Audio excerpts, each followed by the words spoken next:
I learn when I am excited by the methods of teaching. If I either connect with the teacher or professor or how they teach, or at least for me, I remember teachers who did things a different way, their own unique way. That's what really stood out. It's just all the little nuanced things that excited you or kind of lit a spark. You're gonna remember that now forever, right? My name is Jarashow, and I was a Poly Panther 1996, and I am an infectious disease epidemiologist.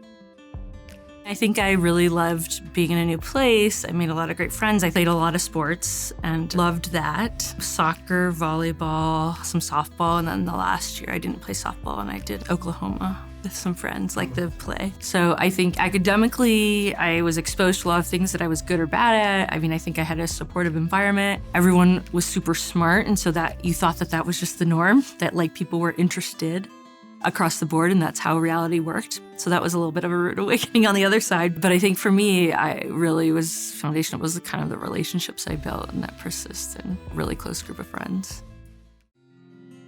I went to Vanderbilt University in Nashville. This was very demonstrative of my confusion because I majored in neurobiology and minored in English. They were like, we don't see this combo typically. And then I changed to neurocognitive psych. And then I remember going abroad junior year to Italy. And I had done AFS at Poly as well to Italy, and I had loved it. And just really saying like, okay, now coming back and was really focused. So it wasn't till late in my college career where I've kind of really felt more focused on academics and ready to learn.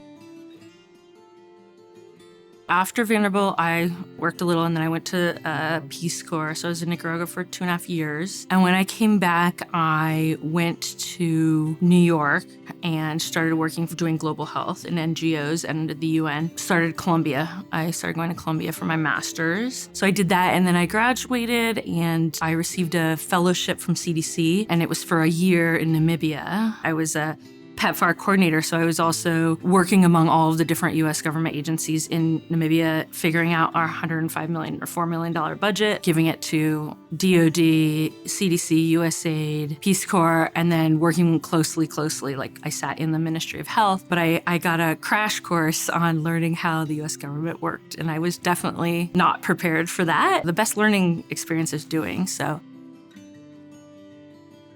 So then I stayed on as CDC for 2 more years, and then I realized there was so much I didn't know. So I went back to University of Washington is where I started my PhD. I got funded during my PhD to do something that had nothing to do with my PhD, and that was to figure out vaccine packaging and in a way that it would break down over time and not hurt the environment. Actually, Pia Ludke, who went to Poly a year above me in my brother's class, her husband was a professor of chemistry at UCLA. And I don't know if it was because of the Poly connection that he said yes. We figured out what couldn't work from and got a 3D printer, and we're printing all these like cool biodegradable new packagings, and actually had some great findings, and I gave it away to PATH, which is an NGO in Seattle who can do a lot more with it.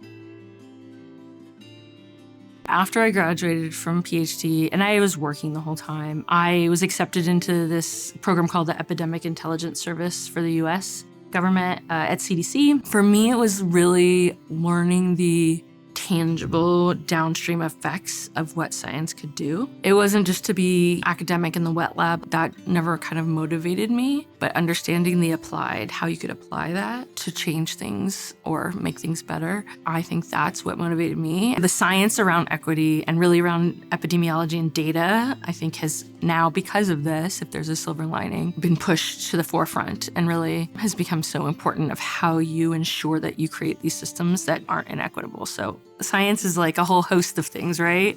So it's pretty broad. For me, I came late to the game, but I love it.